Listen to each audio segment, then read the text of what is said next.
പിതാവിൻ്റെയും പുത്രൻ്റെയും പരിശുദ്ധാത്മാവിൻ്റെയും നാമത്തിൽ ആമേൻ. ദൈവത്തിലെ ഇന്ന് ഫെബ്രുവരി 21 തീയതി ശനിയാഴ്ച. അമ്മേ പരിശുദ്ധ അമ്മേ, അമ്മേ പരിശുദ്ധമേ, ദൈവമാതാവേ, കൃപാസനത്തിലൂടെ ഞങ്ങളുടെ ദേശത്തിനും അമ്മ മധ്യസ്ഥം തേടി തന്ന എല്ലാ അനുഗ്രഹങ്ങൾക്കും കൃപകൾക്കും ഞങ്ങളിപ്പോൾ ഹൃദയം നിറഞ്ഞ നന്ദി പറയുന്നു. അമ്മേ പരിശുദ്ധമേ, ദൈവമാതാവേ, 2004 ഡിസംബർ 7 ഉച്ചകഴിഞ്ഞ് 2:30 കൃപാസനത്തിൽ സംഭവിച്ച അമ്മയുടെ പ്രത്യക്ഷപ്പെടലിനെ കുറിച്ച് തിരുസഭയ്ക്ക് സമർപ്പിച്ചിരിക്കുന്ന പഠനരേഖകളുടെ സഭാത്മകമായ പഠനം ആരംഭിക്കുവാൻ ഞങ്ങൾ പ്രാർത്ഥിക്കുന്നു. അമ്മേ പരിശുദ്ധമേ, ഭൂസ്വർലോകങ്ങളുടെ രാജ്ഞിയായ അങ്ങേയ്ക്ക് ഭൗമസംരക്ഷണത്തിനായി പ്രപഞ്ചപ്രകൃതിയെ തന്നെ തിരുസഭ പ്രതിഷ്ഠിക്കുവാൻ ഈ പ്രത്യക്ഷീകരണം വഴി ഇടയാക്കണമേ. പരിശുദ്ധമേ, ജപമാല മാതാവേ, സകല കൃപാസനം പ്രാർത്ഥനയോടും ചേർത്ത് ഞങ്ങളിപ്പോൾ പ്രാർത്ഥിക്കുന്ന ഈ കുടുംബത്തിന്റെ പ്രത്യേക നിയോഗം പറ മക്കളെ.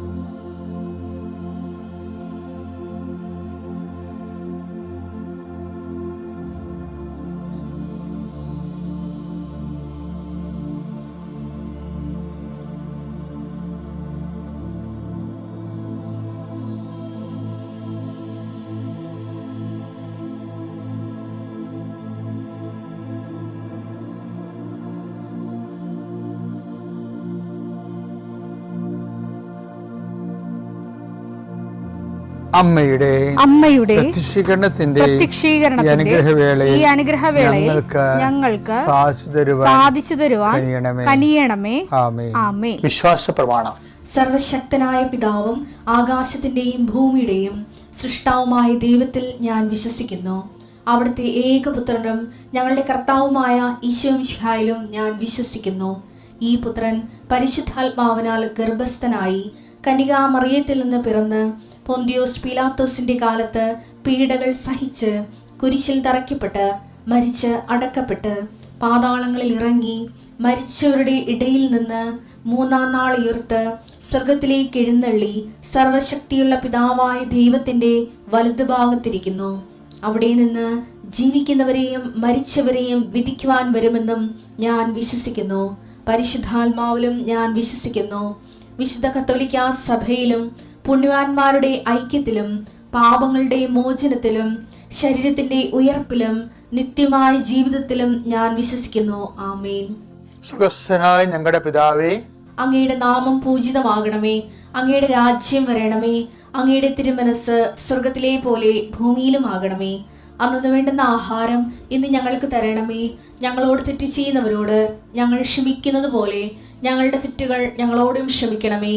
ഞങ്ങളെ പ്രലോഭനത്തിൽ ഉൾപ്പെടുത്തരുതേ, തിന്മയിൽ ഞങ്ങൾ രക്ഷിക്കണമേ. ആമേൻ. നന്മ നിറഞ്ഞ മറിയമേ, സ്വസ്തി. കർത്താവ് അങ്ങയുടെ കൂടെ സ്ത്രീകളിൽ അങ്ങ് അനുഗ്രഹിക്കപ്പെട്ടവളാകുന്നു. അങ്ങയുടെ ഉദരത്തിൻ ഫലമായി ഈശോ അനുഗ്രഹിക്കപ്പെട്ടവനാകുന്നു. പരിശുദ്ധ മറിയമേ, തമ്പുരാന്റെ അമ്മേ, പാപികളായ ഞങ്ങൾക്ക് വേണ്ടി ഇപ്പോഴും ഞങ്ങളുടെ മരണസമയത്തും തമ്പുരാനോട് അപേക്ഷിക്കണമേ. ആമേൻ. എൻ്റെ കർത്താവിൻ്റെ ഉന്നതമായ നാമത്തിൽ സഭയുടെ അധികാരത്തിൽ കുരിശിൻ്റെ അടയാളത്തിൽ ദൈവത്തിൻ്റെ ശക്തിയാൽ ഞാൻ മക്കളെ ഈശോ നാമത്തെ ആശീർവദിക്കുന്നു. നിങ്ങളുടെ ഇന്നത്തെ ദിവസത്തെ യാത്രയെ ആശീർവദിക്കുന്നു. നിങ്ങളുടെ സംസാരങ്ങളെ ആശീർവദിക്കുന്നു. നിങ്ങൾ എഴുതി കൊടുക്കുന്ന വിഷയങ്ങളെ ആശീർവദിക്കുന്നു. നിങ്ങൾ വഹിച്ചുകൊണ്ട് പോകുന്ന മൊബൈല്, അതിലൂടെ നിങ്ങൾ സംസാരിക്കാൻ പോകുന്നത്, നിങ്ങൾ കേൾക്കുന്ന സംസാരങ്ങൾ, കൊടുക്കേണ്ട മറുപടികൾ എല്ലാം ആശീർവദിക്കുന്നു. നിങ്ങൾ കൈമാറുന്ന രേഖകൾ, വാങ്ങിക്കുന്ന രേഖകൾ, കാത്തിരിക്കുന്ന രേഖകൾ, നിങ്ങൾ പ്രതീക്ഷിക്കുന്ന ഡേറ്റുകൾ കർത്താവിൻ്റെ നാമത്തിൽ ആശീർവദിക്കുന്നു. നീ കടന്നു പോകുന്ന വാഹനങ്ങൾ, സഞ്ചരിക്കുന്ന വാഹനങ്ങൾ, പ്രൈവറ്റായാലും പബ്ലിക്കായാലും, നീ തിരിച്ച് വീട്ടിലെത്തുന്നവരെ ഒരു അപകടം ഉണ്ടാകാതിരിക്കാൻ വേണ്ടി നിൻ്റെ യാത്രകളെ ആശീർവദിക്കുന്നു. ദൈവവേദലെ നീ വിഷമിക്കുന്ന വിഷയങ്ങൾ, സങ്കടപ്പെടുന്ന കാര്യങ്ങൾ, ഏത് വിഷയത്തിന് വേണ്ടിയാണ് നീ വേദനിക്കണത്, അതെല്ലാം മാതാവ് ഏറ്റെടുക്കുന്നതിന് വേണ്ടി 40 വർഷം ഞാൻ അർപ്പിച്ച കുർബാനയുടെ യോഗ്യതയാൽ കൃപാസന അൾത്താറെ ജീവനോടെ പ്രത്യക്ഷപ്പെട്ട മാതാവിൻ്റെ മധ്യസ്ഥത്താൽ നിന്റെ കണ്ണീനിരകളെ ഏറ്റെടുക്കുകയും നിന്നെ ആശ്വസിപ്പിക്കുകയും സാക്ഷ്യം പറയാൻ നിന്നെ ബലിഷ്ഠമാക്കുകയും ചെയ്യട്ടെ. നിത്യം പിതാവും പുത്രനും പരിശുദ്ധാത്മാവിനെ. എൻ്റെ പ്രിയപ്പെട്ടവരെ, നമ്മൾ ഈ ദിവസങ്ങളിൽ ഇവനാരാണ്, കാറ്റും കടലും പോലും ഇവനെ അനുസരിക്കുന്നല്ലോ. അപ്പോൾ ക്രിസ്തുവിനെ കുറിച്ചുള്ള അനുഭവങ്ങളിലേക്ക് അനുഭവങ്ങളുടെ അറിവുണ്ടാകാൻ വേണ്ടി ക്രിസ്തു തന്നെ നമ്മളെ നിർബന്ധിച്ച് ഇരുട്ടുകടലിലേക്ക് തള്ളിവിടുന്നത് നമ്മൾ കണ്ട്.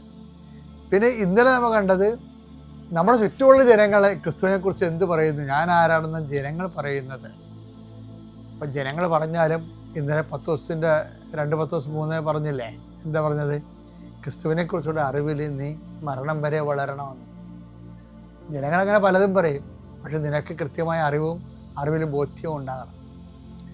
അറിവ് ഇങ്ങനെ വളർന്നുകൊണ്ടേയിരിക്കുമെന്നാണ് 10 ദിവസത്തിൻ്റെ വചനത്തിൽ നമുക്ക് ഇന്നലെ മനസ്സിലായത്. ഇന്നിപ്പോൾ പറയണത് നേരെ ചോദ്യം നമ്മുടെ മുഖത്തേക്ക് വരിക. എന്താ പറയണത്? മത്തായി 16:15 അവൻ അവരോട് ചോദിച്ചു, എന്നാൽ ഞാൻ ആരെന്നാണ് നിങ്ങൾ പറയുന്നത്?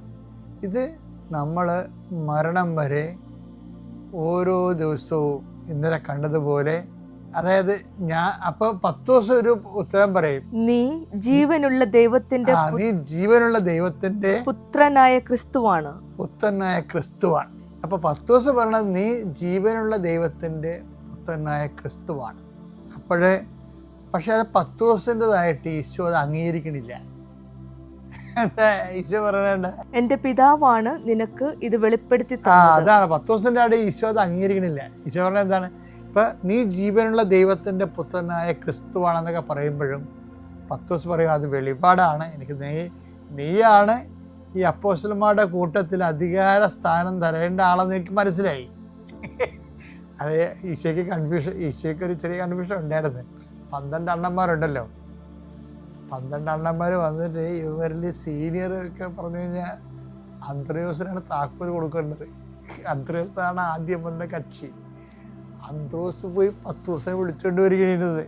10 ദിവസം വിളിച്ചോണ്ട് വന്നതിന് ഇപ്പൊ താക്കോൽ കൊടുക്കേണ്ട അവസ്ഥ വന്നിരിക്കുകയാണ്. അതെന്തും ആയിക്കോട്ടെ. പക്ഷേ വിദ്യാഭ്യാസവും കുറച്ച് വിവരവും കൊണ്ടൊക്കെ ഉള്ളത് യോഹന്നാനെയാണ്. അടിപൊളി സുവിശേഷമില്ല, കണ്ടില്ലേ? 2000 കൊല്ലം കഴിഞ്ഞിട്ടും വായിച്ചു പിന്നെയും ആഴങ്ങളിലേക്ക് പോവുകയാണ് യോഹന്നാൻ. അപ്പം അറിവ് ഇപ്പം ഇന്നത്തെ രീതിയാണെങ്കിലൊക്കെ അറിവ് നോക്കാനാണെങ്കിൽ യോഹന്നാനെയാണ് ശരിക്കും പറഞ്ഞാൽ താക്കോൽസ്ഥാനം കൊടുക്കേണ്ടത്. പക്ഷെ ഈശോ പറഞ്ഞ് താക്കോൽ സ്ഥാനം തരേണ്ടത് അധികാരം അപ്പനാണ് തീരുമാനിക്കണമെന്ന് പറഞ്ഞു. അത് ഈശോയുടെ ഒരു നിലപാടാണത്. ഞാനല്ല, നിനക്ക് പണ്ട് സെബദി പുത്രന്മാരോടും പറയുമ്പോൾ എന്താ പറയണത്? ഞാനല്ല, എൻ്റെ ഇടത്തോ വലത്തോ ഇരിക്കുന്നത് ആരാണെന്ന് തീരുമാനിക്കുന്നത് അപ്പനാണെന്ന് പറയും, പിതാവായ ദൈവമാണെന്ന് പറയും. അത് തന്നെ ഇപ്പോഴും പറഞ്ഞിരിക്കണത്. അപ്പയോട് ചോദിക്കണം, അപ്പ ഇതിൽ ആരാണ് 12 പേരിൽ ഒന്നാമൻ ആരാണെന്ന് ചോദിക്കും. എന്താണ് അതറിയാൻ വേണ്ടിയാണ് ഈശോ ചോദ്യം എടുത്തത്. അതായത് അധികാരം വരണത് ഈശോയെക്കുറിച്ചുള്ള അറിവിലൂടെയാണ് വരണത്. പക്ഷെ ഈ അറിവെന്ന് പറയണത് പുസ്തകം വായിച്ച ഗവേഷണം നടത്തുന്ന അറിവല്ല. അഭിഷേക വിധി പ്രകാരമുള്ള അറിവുണ്ട്. പുസ്തകം വായിക്കുന്നതും ഗവേഷണം നടത്തുന്ന അറിവ് തന്നെയാണത്, ബേസ്മെൻ്റാണ്. പക്ഷെ അതുകൊണ്ട് കൊടുക്കാൻ പറ്റത്തില്ല, വായിച്ചാൽ മനസ്സിലാക്കിയിരിക്കാന്നേ ഉള്ളൂ. മറ്റേ അഭിഷേക വിധി പ്രകാരം അറിവെന്ന് പറഞ്ഞു കഴിഞ്ഞാൽ അവന് ഈ ചൂട് പൊട്ടറ്റോ കിട്ടിയ പോലെയാണ്. അത് കൈ വെച്ചുകൊണ്ടിരിക്കാൻ പറ്റത്തില്ല, അവൻ അപ്പത്തിന് ആർക്കും കൊടുക്കും. അതുപോലെ കൈമാറ്റം ചെയ്യും. അതാണ് ഈ ലൈബ്രറി നോളജിൻ്റെ പ്രശ്നം. കൈമാറ്റം ചെയ്യാൻ പാടായിരിക്കും. അവനത് ആർജിച്ചെടുക്കണതല്ലേ. മറ്റത് പിതാവ് നൽകണതാണ്. പിതാവ് നൽകുന്നത് കാണുമ്പോൾ അത് അഭിഷേക വിധി പ്രകാരമാണ്. അത് കൈമാറ്റം ചെയ്യാൻ പറ്റും. കൈമാറ്റം ചെയ്യാൻ വേണ്ടിയാണ് കൊടുക്കുന്നത്. അപ്പം അതുകൊണ്ട് അങ്ങനെ ഒരു അറിവുണ്ട്. നമ്മുടെ ലോകത്തിൻ്റെ ജ്ഞാനമാർഗങ്ങളിലൂടെ അറിവ് സമ്പാദിക്കുമ്പോഴും ഈ അഭിഷേക അറിവിന് വേണ്ടി തീഷ്ണമായിട്ട് പ്രാർത്ഥിക്കണം. അതായത് ക്രിസ്തു എല്ലാവർക്കും എല്ലാമാണെന്ന് പറഞ്ഞൊരു വചനമുണ്ട്. അപ്പോൾ ക്രിസ്തു എല്ലാവർക്കും എല്ലാമാണ്. കൊളോസ്യസ് 3:11. ഇവിടെ ഗ്രീക്കുകാരനെന്നോ യഹൂദനെന്നോ പരിച്ഛേദനെന്നോ അപരിച്ഛേദനെന്നോ അപരിഷ്കൃതനെന്നോ സിഥിയനെന്നോ അടിമയെന്നോ സ്വതന്ത്രനെന്നോ വ്യത്യാസമില്ല. പിന്നെയോ ക്രിസ്തു എല്ലാമാണ്, എല്ലാവരിലുമാണ്. ക്രിസ്തു എല്ലാമാണ്, എല്ലാവരിലുമാണ്. എന്ന് വെച്ച് കഴിഞ്ഞാൽ ക്രിസ്തുവിൽ ഒരു മനുഷ്യന് ആവശ്യമായ എല്ലാം ഉണ്ട്. പിന്നെ എന്താണ്, എല്ലാത്തരം മനുഷ്യരും ക്രിസ്തു സംരംഭനാണെന്നുള്ളതാണ്. അപ്രോച്ചബിളാണ്, അപ്രിഹെൻഡൻ്റ് ആണ്. അപ്പോൾ ക്രിസ്തുവിനെ കുറിച്ചുള്ള ഈ പ്രാതിഭാസിക ജ്ഞാനമില്ലേ, അതിൻ്റെ ആ പ്രക്രിയകളോട് തന്നെ ഇങ്ങനെ ഗ്രോത്ത് ചെയ്തുകൊണ്ടേയിരിക്കും. അപ്പോൾ ഓരോരുത്തർക്കും ഉള്ള അവരുടെ കപ്പാസിറ്റി അനുസരിച്ചാണ്, കഴിവനുസരിച്ചാണ്. അവിടെ നിന്ന് ഓരോരുത്തർക്കും തൻ്റെ കഴിവനുസരിച്ചെന്നല്ലേ കർത്താവ് പറയണത്. മത്തായി 25:15 എടുത്തേ. അവൻ ഓരോരുത്തന്റെയും കഴിവനുസരിച്ച് ഒരുവന് 5 താലന്തും മറ്റൊരുവന് 2 വേറൊരുവന് 1 കൊടുത്ത ശേഷം യാത്ര പുറപ്പെട്ടു. അപ്പം ഈ നമുക്ക് ദൈവം നൽകുന്ന മോഡ് ഓഫ് ഗിവിങ് അങ്ങനെയാണ്. ക്രിസ്തുവിനെ കുറിച്ചുള്ള അറിവ് ഇതുപോലെയാണ്. അവനവൻ്റെ കഴിവനുസരിച്ചാണ്. അവൻ്റെ കഴിവെന്ന് പറയുന്നത് എന്താണ്? അവനവൻ്റെ ദൈവസ്നേഹം, അവനവൻ്റെ വിശ്വാസം, അവനവൻ്റെ പ്രത്യാശ, അവന് വേണ്ടിയുള്ള അവനവൻ്റെ സാക്ഷ്യ ജീവിതം, അവനവൻ്റെ കൈമാറ്റം പ്രവേഗം. കർത്താവിന് കൈമാറണം എന്നുള്ള പ്രവേഗമുള്ളവനാണ്, അതിൻ്റെ ആണ് കഴിവെന്ന് പറയുന്നത്. അതനുസരിച്ച് അവൻ കർത്താവിന് അവന് അഭിഷേകം കിട്ടിക്കൊണ്ടിരിക്കും. അപ്പം ഞാൻ ആരാണെന്നാണ് നിങ്ങൾ പറയുന്നതെന്ന് ചോദിച്ചു കഴിഞ്ഞാൽ, നമ്മൾക്ക് ഇന്ന് പറയണതായിരിക്കും നാളെ പറയണത്. ഇന്ന് ക്രിസ്തുവിനെ കുറിച്ച് നിൻ്റെ അനുഭവം ആയിരിക്കത്തില്ല അടുത്ത കൊല്ലം ഈ നാളിലുള്ള അനുഭവം. നിൻ്റെ അനുഭവങ്ങൾ ഒന്ന് തന്നെയാണെങ്കിൽ നീ ഒരു പോക്കീസ്, സംശയമില്ല. ദൈവം പഠിപ്പിക്കാത്ത വ്യക്തി ശമയോൻ മാംസമോ രക്തമോ അല്ല, എൻ്റെ സുഖസ്ഥനായ പിതാവാണെന്ന് നിന്നെ വെളിപ്പെടുത്തിയെന്ന് പറഞ്ഞില്ലേ. അപ്പോൾ ശമയോനോടത് പറഞ്ഞെങ്കിലേ അവൻ്റെ അറിവിനെ അടിസ്ഥാനപ്പെടുത്തിയാണ് പറയണത്. അത് കാലത്തിനൊപ്പം കർത്താവിനെ കുറിച്ചുള്ള അറിവ് അനുഭവം വളർന്നുകൊണ്ടേയിരിക്കണം. അതാണ് അധികാരത്തിലേക്ക് പോണത്. അധികാരമായി കഴിഞ്ഞാൽ നമ്മൾ പറഞ്ഞില്ലേ, അനുഗ്രഹം. മനുഷ്യന് ക്രിസ്തു അനുഭവം എന്ന് പറഞ്ഞാൽ ആദ്യ ലെവൽ എന്താണ്? അനുഗ്രഹം. പിന്നെന്താണ്?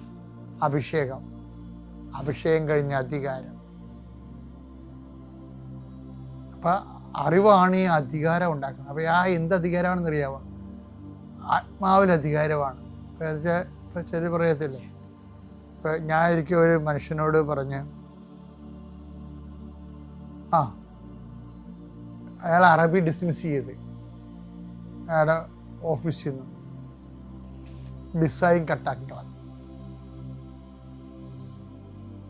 അപ്പോൾ ഞാൻ അമ്മയുടെ അടുത്ത് നിൽക്കിയിരുന്നു. ഇയാളെ വന്ന് ഈ സങ്കടം പറയുമ്പോൾ ഞാൻ അമ്മയുടെ രൂപത്തെ ഇങ്ങനെ തൊട്ടും പറഞ്ഞ്, ഞാനിവനെ കയറ്റി വിടുകയാണെന്ന് പറഞ്ഞു. കാര്യം എന്താണ്?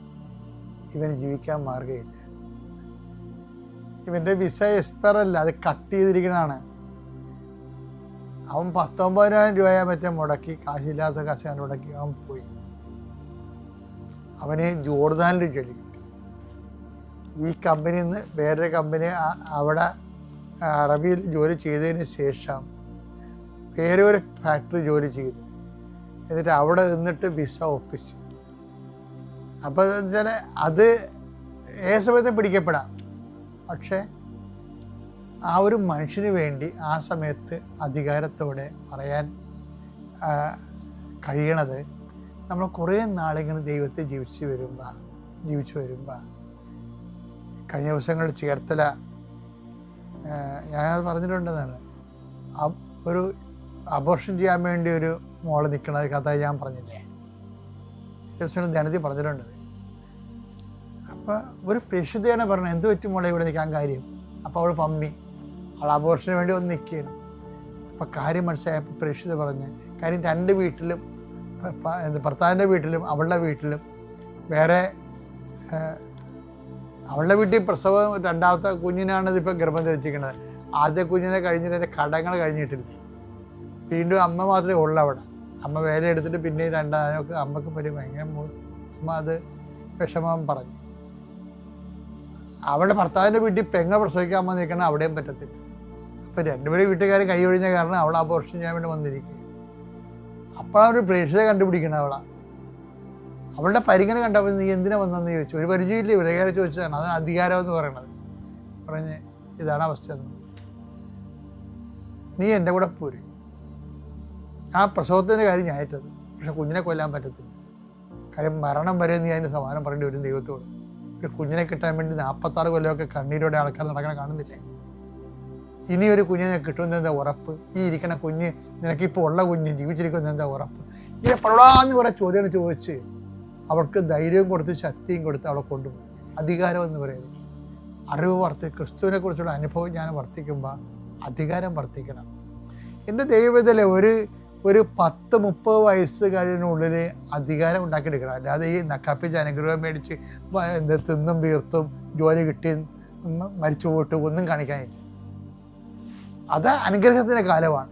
രണ്ടാമത്തെ അഭിഷേകകാലം, കർത്താവിൻ്റെ അറിവ് നമുക്ക് 10 വർഷം കിട്ടുന്നു. മൂന്നാമത്തത് അധികാരകാലം കർത്താവിന് വേണ്ടി പറന്ന് വിട്ട് പ്രവർത്തിക്കുന്ന കാലം. ദൈവം നിങ്ങൾ അനുഗ്രഹിക്കട്ടെ.